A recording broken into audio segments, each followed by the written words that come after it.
Estamos analizando y estudiando el contenido de la Biblia, y por la lectura que le damos a la bendita palabra de Dios nos damos cuenta de que el tema principal de toda la palabra de Dios, toda la escritura desde Apocalipsis hasta Génesis, es el Señor y Salvador Jesucristo, nuestro Señor y Salvador Jesucristo.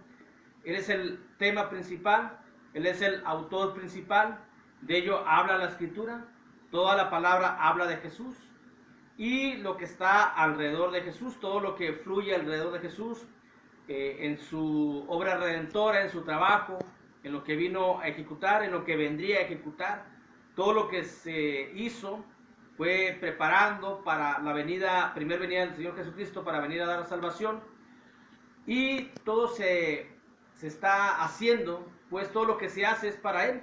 Así dice la palabra de Dios, que todo se hizo para Él, y todo lo que se hace solamente es para el Señor Jesucristo. Por ello nos estamos dando cuenta que en la palabra de Dios Jesús es el autor principal, y todo lo que se hace, todo lo que se está escrito es para Él. Dice ahí Colosenses capítulo 1, 16, porque en Él fueron creadas todas las cosas, las que hay en los cielos y las que hay en la tierra. O sea, todo lo que hay creado como el ser humano, que fuimos creados, porque en Él fueron creadas todas las cosas. Todos los seres humanos hemos sido creados, todos. Él es el único divino, porque en Él fueron creadas todas las cosas, las que hay en los cielos y las que hay en la tierra, visibles e invisibles, sean tronos, sean dominios, sean principados, sean potestades. Todo fue creado por medio de Él y para Él. Por ello es el autor principal y el tema principal de la escritura, el Salvador, bendito Salvador, nuestro Señor Jesucristo. En los libros de poesía lo encontramos, solamente hemos estado viendo algunos pasajes bíblicos donde menciona a Jesucristo, que son muchos, pero para no hacer muy largo los videos, esto es la intención que tenemos al hacer este tipo de estudios, es darnos cuenta que lo que habla la escritura es de Jesucristo, como el único Salvador, el único Redentor, el único que dio su vida para venir a salvar las almas de aquellos que creamos en su nombre, o a todos aquellos que crean en su nombre tendrán salvación y redención y vida eterna. Es necesario conocer todo lo que está escrito en la Biblia de Él para valorar más, para glorificar más su santo y bendito nombre. Y en el libro de los Salmos encontramos a Jesucristo, encontramos su obra redentora, y esto nos debe de motivar a ser más agradecidos con Dios, de ser personas que hemos sido bendecidas con el sacrificio de su Hijo Jesucristo, hablando de Dios Padre. Hemos sido bendecidas con el sacrificio de su Hijo Jesucristo, que vino a dar su vida por nosotros. Encontramos la obra redentora en el Salmo, capítulo 22, versículo del 12 en adelante, dice la Biblia: me han rodeado muchos toros, fuertes toros de Basán me han cercado, abrieron sobre mí su boca como león rapaz y rugiente. He sido derramado como aguas y todos mis huesos se desconyuntaron. Mi corazón fue como cera, derritiéndose en medio de mis entrañas. Como un tieso se secó mi vigor y mi lengua se pegó a mi paladar. Y me has puesto en el polvo de la muerte. Porque perros me han rodeado, me han cercado cuadrilla de malignos, y horadaron mis manos y mis pies. Contar puedo todos mis huesos, entre tanto ellos me miran y me observan. Repartieron entre sí mis vestidos y sobre mi ropa echaron suertes.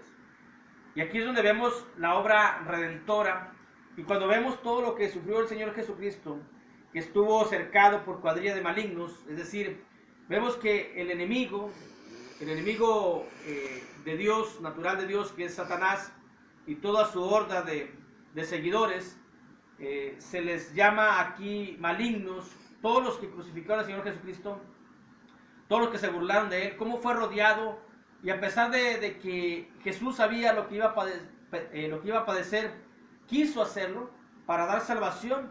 Y esta es la obra redentora de Jesucristo. Nadie ha hecho esto que hizo Jesús. Por eso Él es el único Redentor. No tiene corredentores ni corredentoras, porque no han dado su vida por la humanidad, porque no la pueden dar, porque todos los seres humanos hemos sido pecadores, todos, así dice la Biblia, quien diga que una sola persona no cometió pecado, dice que Dios es mentiroso. Todos hemos sido pecadores. Nadie puede ser redentor más que aquel que vivió sin mancha y sin pecado del mundo, que es el Señor Jesucristo. Y nadie ha hecho esto. Nadie ha estado rodeado de malignos. Nadie ha estado rodeado de toros. Que aplicativo, obviamente, vemos que la palabra toros en el hebreo es Baal. O sea, de toda la idolatría, todos los Baales estuvieron alrededor de Jesucristo para hacerlo claudicar. Lo que querían era que no cometiera eso Jesús, porque después de que se hubo cometido el sacrificio, vino la redención, la salvación, y se abrió la puerta al cielo para poder entrar y morar eternamente al lado de Dios por toda la eternidad.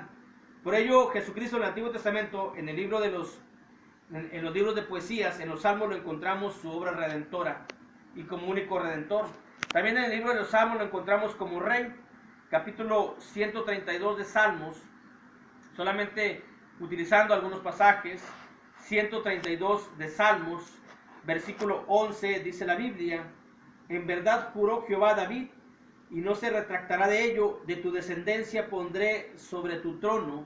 Y cuando vemos la genealogía de Jesús, que es descendiente del rey David, y aquí está un anuncio de Jesús como rey, y no como cualquier rey, sino como rey de reyes, como señor de señores. Por ello toda la Biblia nos habla de Jesucristo. Cuando uno empieza a leer la Biblia y se empieza a darnos cuenta de que todo nos lleva a Jesús, todo nos lleva a Jesús. Todo el Antiguo Testamento lleva el cumplimiento a Jesús, y todo el Nuevo Testamento se da cumplimiento a todo lo que Jesús dijo. Jesús es la parte medular. Jesús es el único actor de la Biblia, único actor de la Biblia, principal de la Escritura, porque todo se escribió para Él. Él es el tema principal, pues, de la Escritura. En el libro de Proverbios lo encontramos como la sabiduría. Dice el capítulo 8, versículo del 12 al 19: yo, la sabiduría, habito con la cordura, y hallo la ciencia de los consejos. El temor de Jehová es aborrecer el mal. La soberbia y la arrogancia, el mal camino y la boca perversa aborrezco. Conmigo está el consejo y el buen juicio. Yo soy la inteligencia, mío es el poder. Por mí reinan los reyes, y los príncipes determinan justicia. Por mí dominan los príncipes, y todos los gobernadores juzgan la tierra. Yo amo a los que me aman, y me hallan los que temprano me buscan. Las riquezas y la honra están conmigo, riquezas duraderas y justicia. Mejor es mi fruto que el oro, y que el oro refinado, y mi rédito mejor que la plata escogida. Y cuando vemos este pasaje y lo checamos allá en la primera carta de Pablo a los Corintios, en el capítulo 1, la primera carta de Pablo a los Corintios, en el capítulo 1, versículo 24, dice: mas para los llamados, así judíos como griegos, Cristo poder de Dios y sabiduría de Dios. Y en el libro de Proverbios lo encontramos como la sabiduría divina, la sabiduría de Dios. Y en el libro de los Cantares también, de hecho el libro de Cantares pues, nos habla de la relación eterna que va a pasar o que va a suceder, las bodas de que se va el Cordero con la iglesia escogida, el idilio eterno que se tendrá con la esposa, el romance eterno, la paz duradera, el amor que está activo y que va a estar por siempre. Todo el libro de Cantares nos habla de esa unión majestuosa que tendrá el esposo, el Señor Jesús, con la novia, que es la iglesia que Él ha escogido, es decir, la iglesia que Él vino a edificar, la iglesia que le pertenece a Él, la iglesia que tiene su nombre, pues Él le pertenece a Él. Como en un matrimonio, la señora de Pérez, la señora de González, porque le pertenecen al señor apellidado González. Así la iglesia le pertenece a Jesús porque es la iglesia de Cristo, es su pertenencia. Otro nombre no es pertenencia de Jesús. Una iglesia con nombre distinto, pues ¿cómo va a ser de Jesús si ni siquiera no tiene el nombre de Él? Si la iglesia está ahorita en calidad de desposorio, es decir, ya ha sido elegida, escogida, y ya están desposados. Jesús con la iglesia ya está desposado.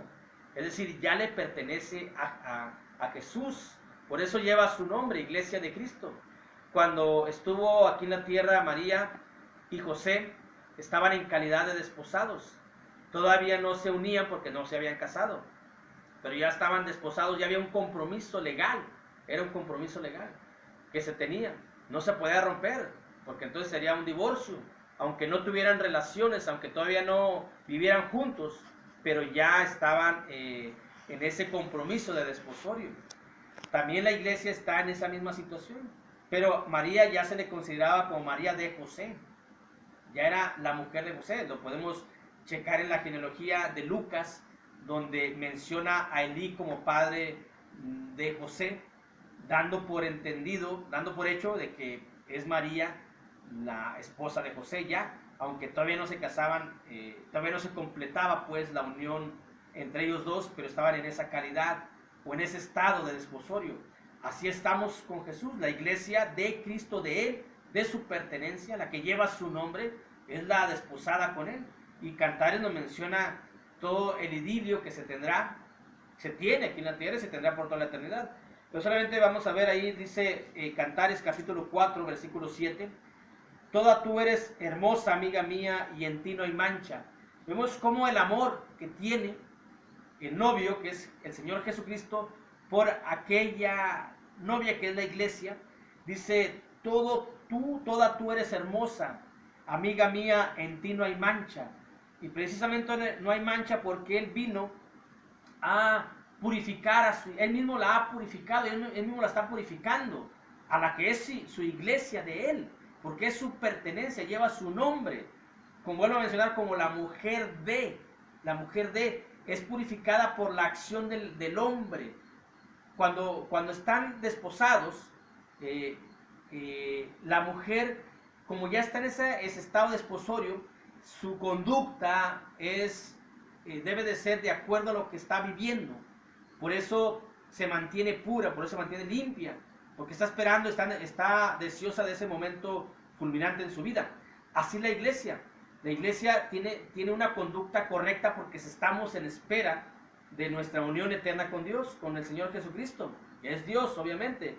Dice Efesios, es por ello que a través de todas las enseñanzas que Jesús nos ha dejado, sigue purificando su iglesia, porque no se va a unir con una iglesia que tenga una mancha o que esté contaminada, sino con una iglesia pura, una iglesia virgen, como dice Pablo en la segunda carta a los Corintios, capítulo 11, porque con celo para desposaros como una esposa virgen con Jesús. Así trabajaba Pablo con ese pendiente que él tenía de presentar a la iglesia virgen.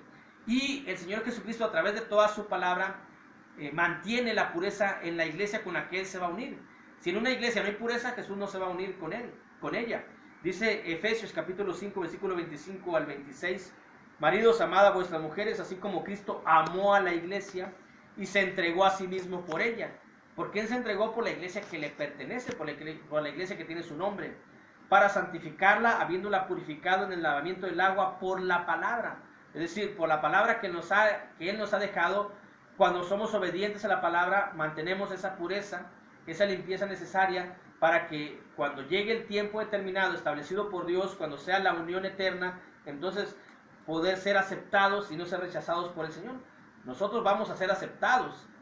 Aquí es muy común decir, acepta a Cristo y serás salvo. No cual que acepta a Cristo. Cristo te va a aceptar a ti si eres obediente, si llevas su palabra. Y aquí es como vemos a Jesús en el Antiguo Testamento, en los libros de poesía, en los libros de Salmos, Proverbios y en el libro de Cantares, la historia de amor maravillosa que está escrita y que va a ser cumplida en el término de los tiempos terrenales para empezar en el tiempo eterno y jamás terminar. Este es Jesucristo en el Antiguo Testamento y en los libros de poesía. Dios los bendiga.